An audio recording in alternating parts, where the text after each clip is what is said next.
Assalamualaikum warahmatullahi wabarakatuh. Nama saya Lina Rahmawati, mahasiswa Pendidikan Matematika kelas A, Universitas Ahmad Dahlan. Di sini saya akan menjelaskan mengenai materi konsep umum pendidikan Islam, pendidik dan peserta didik dalam pendidikan Islam, serta interaksi antara pendidik dan peserta didik dalam pendidikan Islam.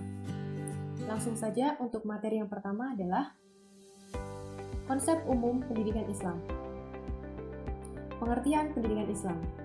Pendidikan Islam adalah proses lahirnya insan-insan yang memiliki integritas kepribadian yang utuh dan lengkap dalam melakukan pemahaman, pengetahuan, dan tanggung jawab pendidikan dalam Islam. Jadi, tugas pendidikan Islam adalah membantu mengembangkan potensi peserta didik agar sejalan dengan fitrah yang dibawa sejak lahir, yaitu kecenderungan manusia untuk berbuat baik.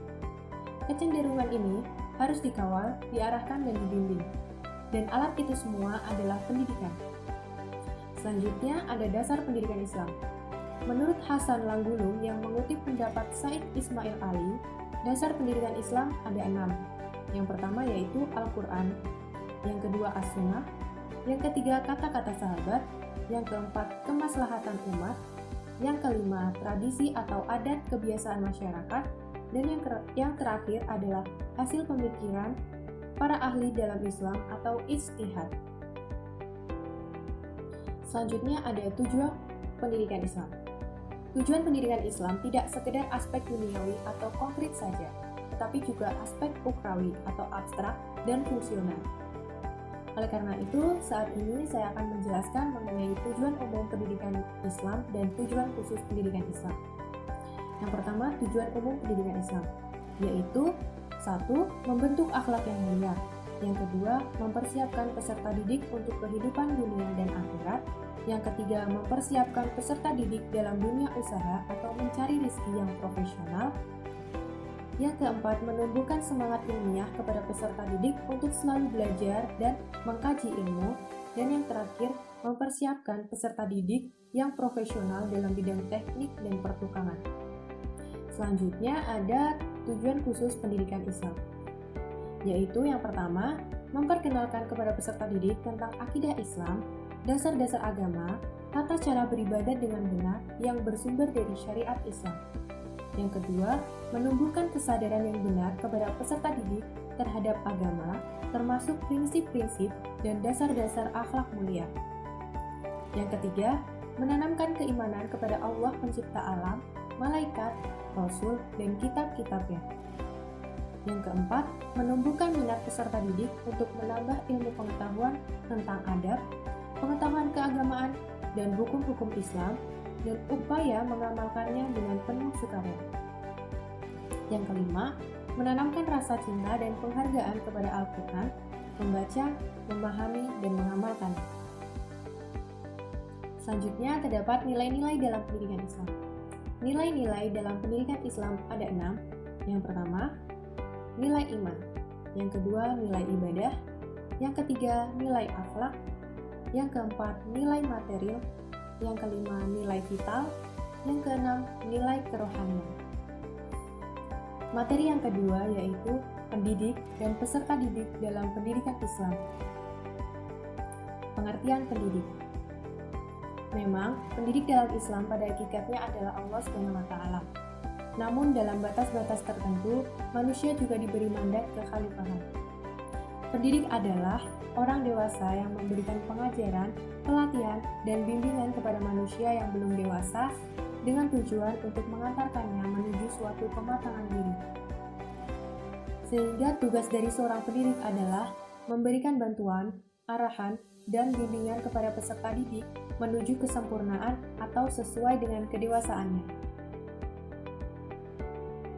Selanjutnya ada pengertian peserta didik. Peserta didik adalah seluruh al-insan al-bashar atau Bani Adam yang sedang berada dalam proses perkembangan menuju kepada kesempurnaan atau suatu kondisi yang dipandang sempurna. Kesempurnaan adalah suatu keadaan di mana dimensi jismiyah dan ruhiyah manusia itu atau peserta didik melalui proses tarbiyah, taklim, maupun ta'dib diarahkan secara bertahap dan berkesinambungan untuk mencapai tingkatan terbaik dalam kemampuan mengaktualisasikan seluruh daya atau kekuatannya. Selanjutnya, hakikat peserta didik. Hakikat peserta didik adalah individu yang membutuhkan bantuan agar mereka dapat mengenal Allah, sehingga senantiasa selalu berada di jalan Allah yang diridhoi. Tugas dan tanggung jawab seorang peserta didik, yaitu yang pertama, membersihkan hati sebelum belajar. Yang kedua, niat belajar harus dengan maksud mengisi jiwanya dengan berbagai keutamaan untuk mendekatkan diri kepada Allah. Yang ketiga, hendaklah menghormati guru, memuliakannya, dan mengagungkannya karena Allah, serta berupaya menyenangkan hatinya dengan cara yang baik dan diridhoi oleh Allah. Yang keempat, bersungguh-sungguh dan tekun dalam belajar. Yang kelima, saling bersaudara dan mencintai antara sesama peserta didik. Materi yang ketiga yaitu interaksi antara pendidik dan peserta didik dalam pendidikan Islam. Yang pertama terdapat pengertian interaksi edukatif. Interaksi edukatif adalah suatu proses hubungan yang bersifat komunikatif antara guru dengan siswa yang berlangsung dalam ikatan tujuan pendidikan dan bersifat edukatif, dilakukan dengan sengaja, direncanakan, serta memiliki tujuan tertentu. Selanjutnya terdapat 9 prinsip interaksi edukatif, yaitu yang pertama, prinsip motivasi. Motivasi peserta didik untuk menerima pelajaran tertentu berbeda-beda. Ada peserta didik yang memiliki motivasi yang tinggi, sedang, dan ada juga yang memiliki motivasi yang rendah. Yang kedua terdapat prinsip berangkat dari persepsi. Prinsip berangkat dari persepsi yang dimiliki setiap peserta didik yang hadir di kelas memiliki latar belakang pengalaman dan pengetahuan yang berbeda. Yang ketiga adalah prinsip fokus. Titik pusat dapat tercipta melalui upaya merumuskan masalah yang hendak dipecahkan, merumuskan pertanyaan yang hendak dijawab, atau merumuskan konsep yang hendak ditemukan. Yang keempat, prinsip keterpaduan.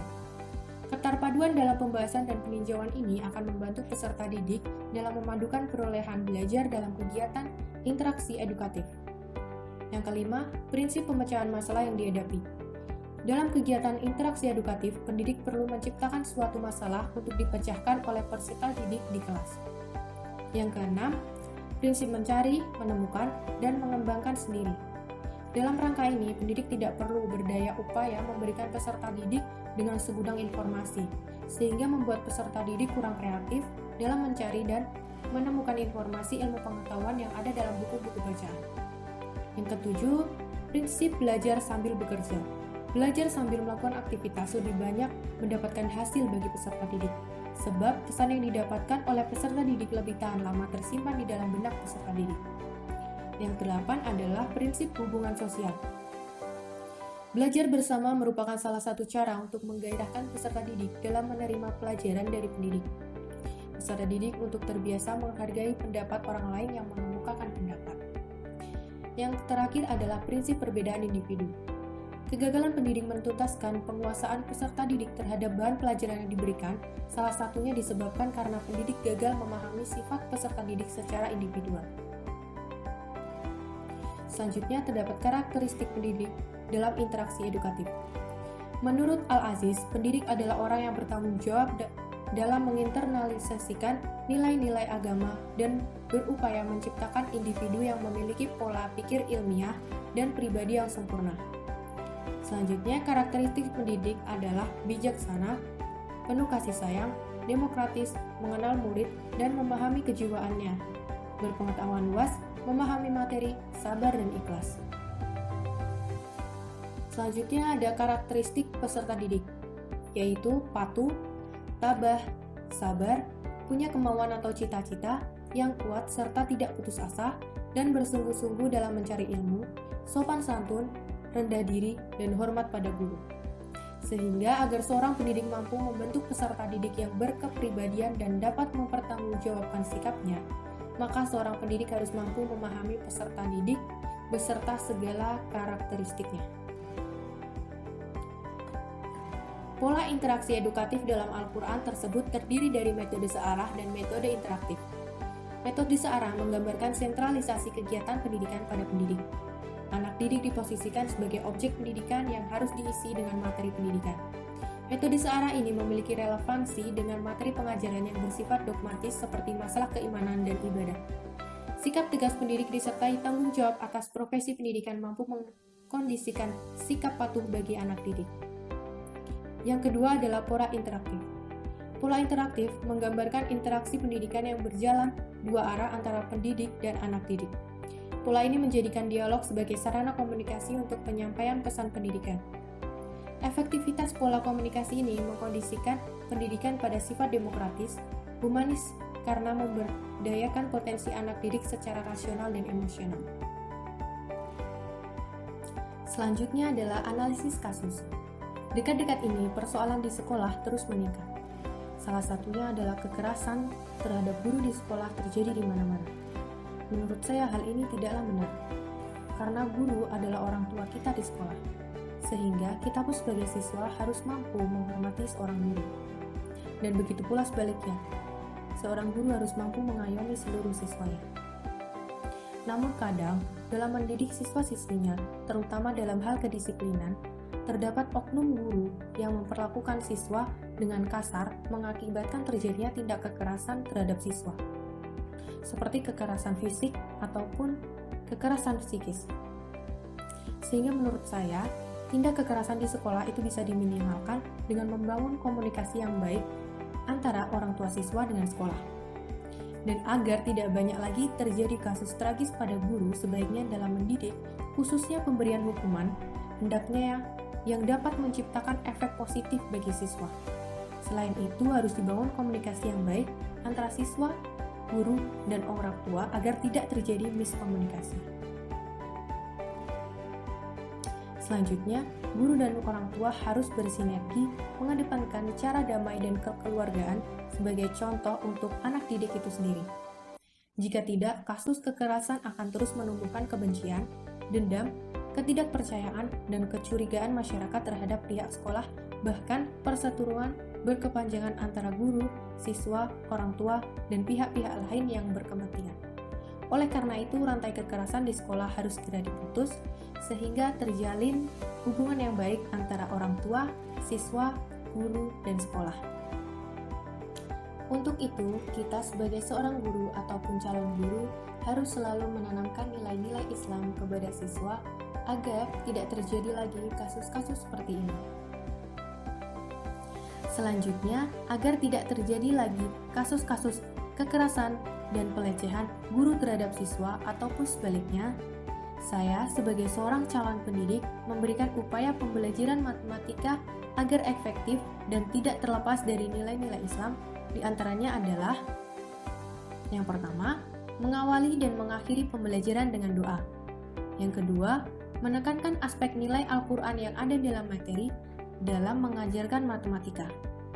Yang ketiga, alat-alat dan media pembelajaran dalam mata pelajaran matematika divisualisasikan dengan gambar-gambar atau potret yang islami. Yang keempat, melakukan analogi nilai kebaikan dalam mengajarkan matematika. Yang kelima, dalam mengajarkan matematika, seorang guru dapat menceritakan kisah-kisah matematika dan matematikawan muslim untuk diambil hikmahnya. Dan yang keenam atau yang terakhir, dalam mengajarkan matematika, guru menunjukkan perilaku yang patut dicontoh terkait matematika, misalnya kejujuran, kesungguhan, ketepatan, ketaatan, dan ketelitian. Itu saja yang dapat saya sampaikan. Terima kasih, kurang lebihnya mohon maaf. Wassalamualaikum warahmatullahi wabarakatuh.